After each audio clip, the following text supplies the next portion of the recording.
Hello, my name is Lisa Adams with the Coach Certification Institute, and I am here with my colleagues Heidi Lumpkin and Elena Bombardier, and we are thrilled to be talking to you today. We're going to do a little bit of a roundtable. All right, friends?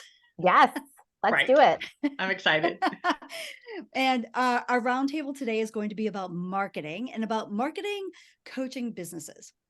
We found that as coaches, and all of us have had decades of coaching experience, that one of the challenges, at least I found, and I know Heidi and Elena did too, that starting our businesses, it was really challenging to do the marketing piece. We wanted to just coach and be with our clients, but actually marketing our businesses and getting those started was a real challenge. And at least it was for me. How about you two? Yeah. See, I think I actually enjoy marketing. I think it was the balance between the two of being a coach and Yes. being a marketer, if that makes sense. Like having the time to do both and figuring out what some of the most effective ways were to market, especially with a coaching business. I think that was True. my biggest challenge. And having so many different ways to do it and so many people telling you the right way to do it and figuring out that our own right way is probably different than someone else's. I think that's Very such a true. great Very true. point, Elena, because there's so many different paths to get to the same destination. But I Mhm. did not know that starting out. I felt like I had to listen to one guru, and then when I didn't spend enough time or have that commitment to that path, I switched paths without giving enough time for the one path to work. There's a lot of ways to get there. Yeah, There absolutely. is. Yeah, and on that path, I mean, did you find, how long did it take for both of you to kind of get into a groove with your marketing? I found for myself, it took a Mhm. while to get into a routine and some good habits, Yeah, especially with my social media marketing and creating some content. It took a while for me to kind of get into that groove. How about each of you? completely agree. And I would say, I mean, years later, I'm still getting into a groove. My groove is always changing. Um, I think for me, again, it was a little bit different because I wouldn't have considered it marketing in the beginning because I didn't have a business yet, but I actually started putting out social media content, or I don't even know if it was social media at the time, but I think it was blogging at the time before I even decided to become a coach because it was a passion area of mine. For me, it started off in health and weight loss and then transitioned over to business. So I was putting out content before it even turned into a business, but doing it like again the right way for me and in an effective way, that's what took that time to figure out like what that was. So Mm. so yeah, I think that was more my challenge there. If that makes Right. sense. And a So lot you, of this is, oh, sorry, Lisa. A lot of this is okay. based on faith too, right? You have to do things in the absence of validation for a while that it's working. You Mm-hmm. have to sit there, and I think for me, getting consistent was really hitting my stride. And at first I felt like, and maybe you two experienced this too, I felt like, oh my gosh, I have to be in all the places all the time. And that isn't necessarily true. One, it's not sustainable. And two, it isn't true in that you'll have much more success, or I found I had more success when I got consistent at one or two things that I could commit to. So Yeah. LinkedIn, for example, that's been a wonderful tool for me. And I didn't have to post every day to see results. So really finding that stride in consistency looked a lot different when I got there than when I started. Yeah. So Heidi, that's Mm. such a good point.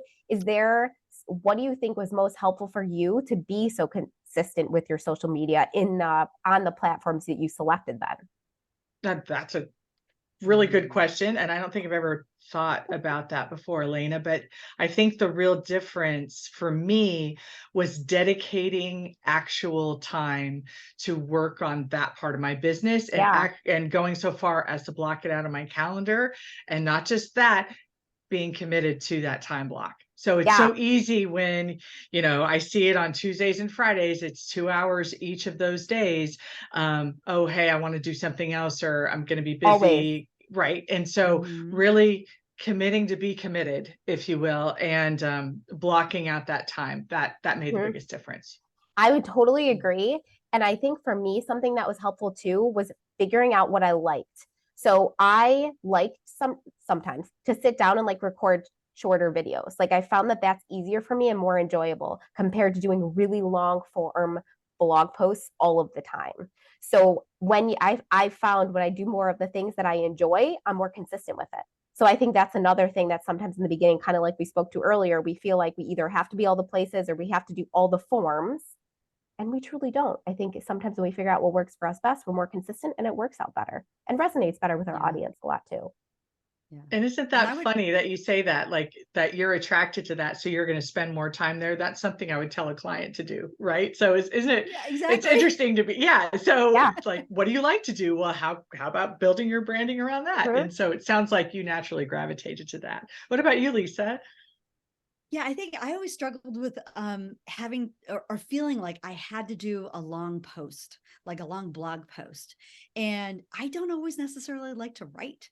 I would rather do maybe a quick 5-minute video. I mean, I know Elena, Mhm. she does the reels, the 30-second reels, which is fantastic. I haven't quite gotten comfortable with those yet. I would like to. But I would rather almost do kind of a Q&A or a conversation or a podcast, and that would feel more comfortable to me than doing a heavy writing article, because I just felt like I struggled with that. Yeah.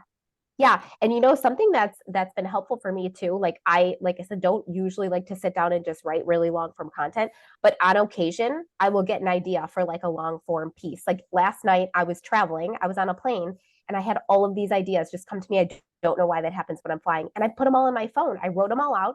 So then I have that content then for later on when I need it. And I'll turn it into, 4 or 5 different pieces. It'll be a video, it'll be long form. So that's the other thing. I think we talked about using our calendar and following it. But I think sometimes if you get that idea and you're somewhere really strange, like get it out, and then you can use that time on your calendar to like turn it into what you actually need it to be too. So I think being flexible with it, I guess, is overall what I'm saying. Yeah. And Absolutely. I would add to that too. It's a great idea.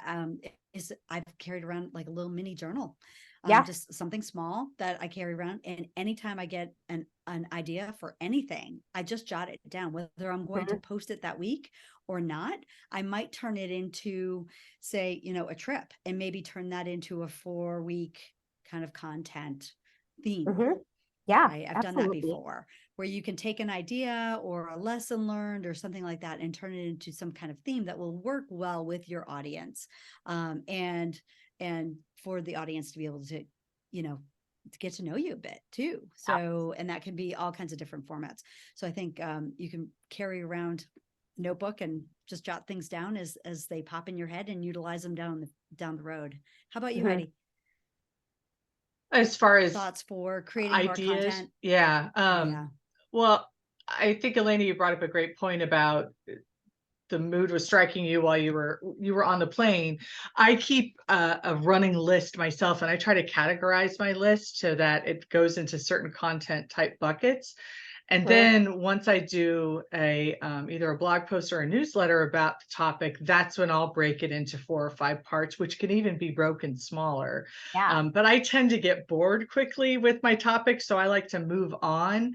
But to your point, I have everything captured somewhere, and like you do too, Lisa, so that I can go back and then, likely in a couple of months, the mood will strike me again around this certain topic. And then you can slice and dice it into something else in a different style of content. I mean, it really can be endless. And then also, I think following your analytics around these types of things, you don't have to get too deep, but it's about putting out signal. And then, is it just noise, or are you getting that feedback back from your audience that things are resonating, and then doubling down on those types of things? I think that really helps with not only your own marketing, but it helps you to dial in on what it is that your audience needs from you, and gives you more information that way. Yeah. And, you brought up something that just made me think as far as content ideas. I know I hear that a lot from, clients I work with and other coaches as well, especially when you're starting a business.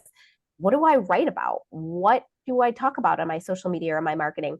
And something that I've always found helpful is spending time with the people that are in your target market. So whether for me, when I was doing more health and weight loss, it was a lot of my friends who were like always on a health and weight loss journey. When, it's business coaching, like spending time with other business owners, whether that's at networking events, they're always talking about their challenges in either group, whatever group you're in. And then you take that, and I love to create content from that. They're asking questions, they're talking about what they're struggling with. And I've always found that to be a really great way to come up with new content ideas too. So, Great ideas. I love that. I love that. And that kind of brings us into that part, I think, of where a lot of coaches tend to struggle with about, geez, I have to specialize, or I have to niche down, or I have to find my ideal client. What I have learned about that as far as niching or deciding who your ideal client is really going along with your story. A lot of what you're talking about, Elena, with the health and wellness and the journey that you went on with your health and wellness brought you to coaching. And then that really brings you to that particular audience as well. So our stories help us find our target audience or our target clients. What do both of you think about that? Yeah, I mean, I think a combination between stories, passion areas, strength, and like what groups are you around a lot, or do you have access to, and like what problems are they struggling with? Especially as a coach, because we can help with so many different things. So I look at it as like a combination of all of those areas. Mm-hmm. Heidi, what are some of your thoughts on that? Yeah, I agree with that. Absolutely. I think too, there's so much attention paid to niching, and for good reason. You do need to figure out who you want to help. Otherwise, if you and then do your marketing around that, because if you don't do that, nothing's going to resonate, right? You can't be a jack of all trades, master of none, especially in coaching. Exactly. It's too general. It doesn't work. But on the flip side, I find that some people feel like they have to get way too niche too soon, and you lose the opportunity as a beginner coach to let the market speak to you. And when you do that, when you let the market speak to you, or be open enough to be, back to that signal and noise, putting that information out there and seeing what comes back, you're going to niche your business in ways that you might not know about today, and you're going to have a lot more success in doing that, because then you're using market analysis to determine where to go with your coaching practice. Yeah. Oh, so good. Yeah. Elena. Yeah. I feel like if you're trying to force it, that's when maybe take a step back. And like you said, Heidi, like do more general coaching, or maybe it's like niching. I don't even say the word because no one says it right. Maybe it's doing like a certain demographic, but not like a super specific problem. Like maybe start somewhere, and like you said, you'll kind of get that feedback and you'll find your place. I truly do believe that. And to add on to that, I think, and this is what helped me, and I've coached others through this, to experiment, to take in a bunch of different types of clients, work with all of them, and see what feels comfortable to you and what feels, really natural. You're going to know which clients feel really natural, and which clients, or which clients you really click with, and which clients you kind of need to fire. So. Yeah. Yeah, and that'll help you. I think tying in your passions, your stories, and who you prefer to work with, that will come with time. And I think experimentation and really trying different things. And that ties into everything both of you were just saying as well. Mm-hmm. Yeah, and when it comes to marketing, I mean, it does have to be something, if you do choose a niche or you don't, something you're going to be comfortable talking about a lot. So like if you really don't like, finances, random example, you're probably not going to be a financial coach, because it's something you're going to have to talk about on a regular basis every day, coach your clients through. The coaching, you're not going to be, in the weeds as much, but in your marketing, you might be a little bit more. So I think that's definitely something to take into consideration as you're making a decision. Is there one area you really love and can talk about all day? How can we merge that, with your coaching? Mm-hmm. Exactly. So we were bringing up a bit about the business coaching side of the house. Heidi, would you be able to explain to those listening what it is to really be a business coach, and what we've learned about business coaching in the past bunch of years? Yeah, it's a great question. I never set out to become a business coach personally. I'll be interested to hear about you two and your experience with that. And I was in the corporate world for years and years, and then I left about 8 years ago now, and I started in leadership coaching from there. Business coaching kind of found me, and what a business coach generally does is works with a person within an organization or a business. They could be a solopreneur, they could be building a team, it could be a director within an organization. All sorts of people and clients are a fit for business coaching. You partner with them to find growth and success within certain facets of their business. So some common topics that a business coach will support are getting your operations in order, being a really wonderful transformational leader within your organization. How you can even go into some of the minutia, some topics around like, how do I increase my cash flow? How do I market this specific business that I own? So it really is a lot of different facets of business itself.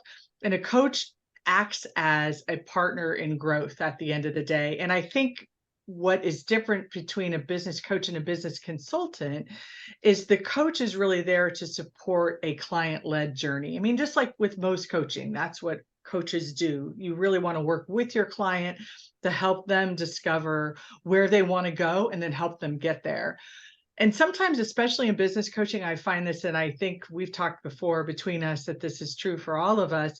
With consulting, especially with business coaching, the consulting gray area really creeps in a lot. And what I've found is that clients don't know what they don't know. And as a business, you don't always have the time or the knowledge to find out what you need to know. And so as a business coach, I found myself doing a lot of consulting as well and giving real directives like, have you tried this? Consider this, look here, do this, and I'll check in with you next week. And I was able to bring forth my corporate as well as building my own business experience to be both a business coach and a consultant. What Mhm. what did you guys find when you were doing business coaching, and how did it find you? Yeah, I mean, What you, you said Elena? it found Yeah. you, and I think it was kind of similar for me. Like I had said before, I started off with health and weight loss coaching and found myself in a lot of circles originally of like creative professionals, like small business, a lot of women who were trying to start creative businesses and Facebook groups. I'm not sure why I found myself in a ton of Facebook groups. That's where I initially started coaching clients. Like they were looking for someone at the time. I'm trying to think if the word business coach was even being used, but it was more just looking for someone to kind of help them through the different steps in the beginning, help them come up with ideas of what they wanted to do, help them start with marketing. And that's actually how I started, kind of fell into business coaching. Like I was in the group because I was the business owner and then ended up starting to help these other entrepreneurs. And then, went into more helping corporate executives, small business owners in different industries as well. So it wasn't something, again, I really set out to do, but I do love coaching. So these other areas of opportunity opened up for me. And that's kind of where I ended up. And now, a lot of the clients I coach, whether it's on the health and weight loss side or I do business coaching too, sometimes it's right in the middle. I'm helping business owners with health and weight loss, So it all really came full circle for me. And That's I love great. it because there's so much variety. And a lot of the challenges are the same and a lot of the solutions are the same, ironically, which is kind of one of my favorite things about coaching. Sometimes, a struggle we're having with our business, the answer to it is the same that we're having with like not sticking to our eating plan. So it's like, it's I can coach on any of those things and it's great to do it. So Right. That's fascinating. yeah. I Okay, love Lisa, that. what I about love you? How that. did business coaching find you? Yeah, all of us have a unique but very similar path. I started off coaching actually after hiring my own coach to see what I wanted to do when I grew up, kind of thing. And landed on career development, job search coaching, because I'd always had that thread of coaching others through their career development as a leader in the corporate environment. That was just part of what I had always been doing. And so really started my coaching world off in that career professional development, career path kind of consulting coaching, and had done a ton of training and facilitation in the corporate environments as well as an outside coach and consultant. And so have had a ton of experience or interactions with business owners or small business owners or the CEOs, and have asked, they've said, can you coach me on the side, like outside of training, can you coach me in addition to what we're already working on as a larger project? And so just kind of fell into that and just really enjoy it. Spent a lot of time in corporate myself, like you did, Heidi and Elena, and just really love it and love working through the strategies. And as you mentioned, Heidi, as far as the coaching versus the consulting side of it, it does bleed together. Like it really, there's a lot of a gray area there. And I think that's where what we do at the Coach Certification Institute is so unique, and where we are training others and professionals that want to become business coaches, not only the foundation piece of coaching, but also where's that gray area, and don't be afraid to go into that. To be able to give those directives and more of that consulting piece, right? Yeah. And I think that's where we're different in our certification and in our school and in our education of the professionals and of our students. So much of pure coaching, especially all the certification programs that I am familiar with outside of ours, they want coaches to stay in the coaching lane. Like you have to be very client led, make sure you're always asking these questions, and that's all well and good and works really well in a ton of environments. But I find our business owners need more. And even they tend to even get frustrated with pure coaching because they need answers and they need them today. And that's where it gets very different, and why I think it's okay to cross that bridge over to consulting, because you wear both those hats, and being able to switch back and forth seamlessly as a coach consultant is where you give your clients what they need when they need it. Yeah, I agree. Yeah. Anything else that you would add to that, Elena? No, I don't think so. I think I agree. I think it comes down to too, like, what kind of coach do you want to be? Whether regardless of, where you get certified or what you start out with. Actually, I think where you start out plays into it a lot, because if you have specific experience in one area, again, I'll go back to financials. Maybe you were like a CFO at one point, or a bookkeeper or something like that. And then you get into business coaching, you're going to be a lot more likely to consult maybe in some of those areas. It's going to be more natural for you. So I think it comes down to like your background and what kind of coach you want to be too. And then you're going to be the best version of that. So I think that is really helpful when someone's trying to figure out, do I want to be more coach, more consultant, somewhere in the middle? I think that can play into it as well. That's the best of both worlds. Yeah. Yes, absolutely. It is. I want to take our time and kind of begin to wrap up our time. Any last words of wisdom, or one thing that you wish you had learned or had known when you first started your coaching business that you want to impart to our audience? So that I'll think on that, but I also know I wanted to ask all of you too, because I always get this question from new coaches, seasoned coaches, business owners, but we'll focus on coaches here, where we got our first clients. Like, where do you get clients? I feel like that is like the number one question I hear. So I would love to hear from you too, like where you got your first few clients. For me, I feel like my answer is going to be really boring. But it was a combination between like people I knew, like not directly. So it wasn't like my friends and family, but like people they knew, and social media. So it was from, or just blogging. I can't remember exactly what it was at the time, but getting the word out there through, whether, like I said, I can't exactly remember if it was blog or social media, but combined with the people I knew sharing that out. And that's where I got probably easily like my first 5 clients. But I know I hear, so now today, in today's world, that would be, Facebook, Instagram, TikTok, whatever it is, and then just having our family and friends sharing it out. So I know I get that question all the time. So I was super curious with you two, like, when you started, where did your first few clients come from? And then even now, like, where do you see the most success? Oh, great question. Yeah, I think for me, my first couple of clients were those friends of friends. They would say, "Oh, you're in a career transition, or you're looking to change jobs, or you need some help and some coaching. Oh, I have this friend." And they would, refer them to me. I still get that. And I still get a lot of referrals for clients. Also, I think it's a lot of the work that I've done as I've built my clientele, word gets out, and the word and your circle of, you've got the small circle of the close friends and family, the next circle of the friends of friends, and then the third circle where people really don't know you. And that is really where it fills in at this point. I get referrals from from past clients, but also people that have never heard of me or have talked to me before, other than maybe seeing my social media. Yeah. So, Yeah. yeah. Absolutely. How about Heidi, you, what about Heidi? you?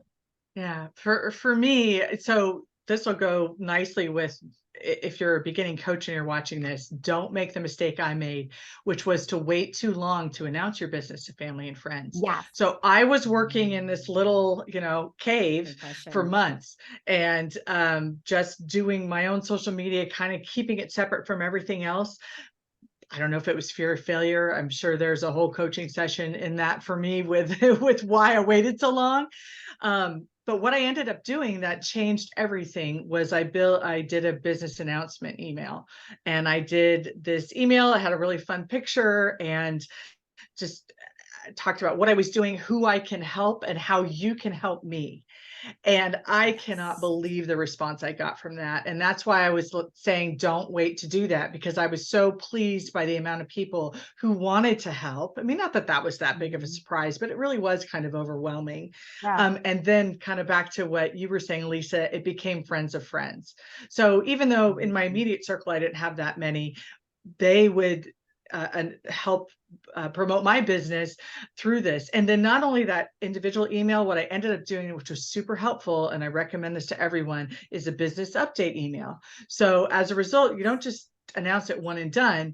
You can give a business update about every 6 months, like, hey, I just wanted to let you know how things were going, how I've kind of shifted who I help, and again, how you can help me. Keeps you top of mind with one of your greatest referral sources, which is family and friends, and then Yeah. gives you a reason to be in their email box with that type of information. And like Lisa, like you said, it casts such a wide net, and then the friends of friends start referring their friends. So that was my first one. The second piece of advice I have, and this is one I don't think is utilized often enough. We always talk about LinkedIn and needing to post and post and post. One thing that really helped me was getting into conversations with people on LinkedIn off of other posts. So following people that I was interested in following that were kind of within my niche, and maybe not necessarily, but people who needed help. I could then go into those conversations, tag the person I was answering in the conversation. That's very important. And then have that conversation. I have gotten thousands of dollars worth of business from doing that, because they see me in action. They see that I'm a nice person, and then they DM me for details on how I could possibly help them. I saw that you helped my friend so and so, maybe you could help me too, and then starting that conversation. Those are my two pieces of advice. I wish I had known it, and I kind of fell into them both by accident.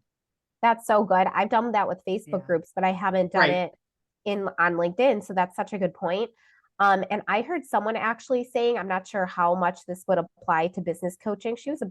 I can't remember exactly what type of coach she was, that does similar on Reddit threads. Oh, I love Reddit. She is all up in Reddit threads, coaching people, sort of. And she has gotten so many clients through that. And I would never think to do that. It literally would never have crossed my mind. Reddit is, I could read Reddit for days. That's really interesting. And I think you have to be careful on Reddit, because they're really anti self-promotion.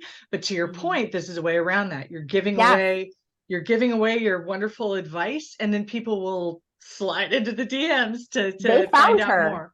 Yeah, they found her. Yeah. So, and like to the thing that you would ask Lisa, like, what advice would you leave? And I think two things. Like when we start out, when we're new coaches or a new business, or maybe you just want to change something up, we're always going to be afraid, and we're always going to be uncomfortable. And that's like where we're supposed to be. And I think when we feel that way, a lot of times we don't do things. We push them off forever, whether it's going on video or doing TikToks or whatever it is. And not saying everybody needs to do that. But the thing is for you that I'm going to butcher this quote, but like what you're most afraid of is like what you need to do. I think that's a quote that I heard. And I feel like that is marketing, or even just getting yourself out there, like in a nutshell, like you got to do it, and it's not going to be comfortable, but it gets easier with time. And then I think the second thing that I feel like I've had to learn over the years in all areas, but with my business and marketing a lot, is like to be yourself, like be you. Don't watch what everybody else is doing and try to copy that and repeat that, because you're just going to be a version of them. You have to go out there and do what's comfortable for you. You have to figure that out. And have your unique voice, because that is what your unique client is going to connect with. And that is where you're going to really set yourself apart. 100%, 100%. I couldn't agree with either one of you anymore. Like, exactly. So much. I mean, one of the big lessons I wanted to, or wish I had known, was really how to interact, like on LinkedIn, just what you were saying, Heidi. And then really, I think I came out of the gate pretty authentic with my messaging, but it was really just making sure I was consistent in working my business, building my coaching skills, but also working my business. And I had to be consistent on my calendar, because I'm not consistent. Like, whatever's the most interesting, most time sensitive thing that pops in, sometimes that purple squirrel, I'll jump on it, because it's just easier to handle than to sit down for an hour or 2 hours and really focus on my marketing. But pushing through the harder steps that feel, or the areas that feel hard, they become habits, and they become so much easier over time. So spot on. Yep. Excellent. Excellent. Well, I'm going to wrap our time. Thank you so much for your time today, Heidi and Elena. For those of you that are watching, if you are curious about what is exactly Coach Certification Institute, well, we've told you a little bit about it, but we lovingly call it CCI. So we are your business coach certification experts. And, basically what happens when you put Heidi, Elena, myself, and our founder, Jolene Church, together with over 40 years of combined coaching experience, that we are sharing our experience, sharing what we've learned as far as being business coaches, starting our businesses, and how to launch and grow our businesses. And that's where you get CCI. We've got a number of different programs, our 18-week program and our 6-month program. And you can check out more on the link below. And also there's a freebie to tie in with our conversation about marketing today. Please download that and grab that for you. Thanks, Thank Elena you. and Heidi. Have a Bye. great See you one. guys.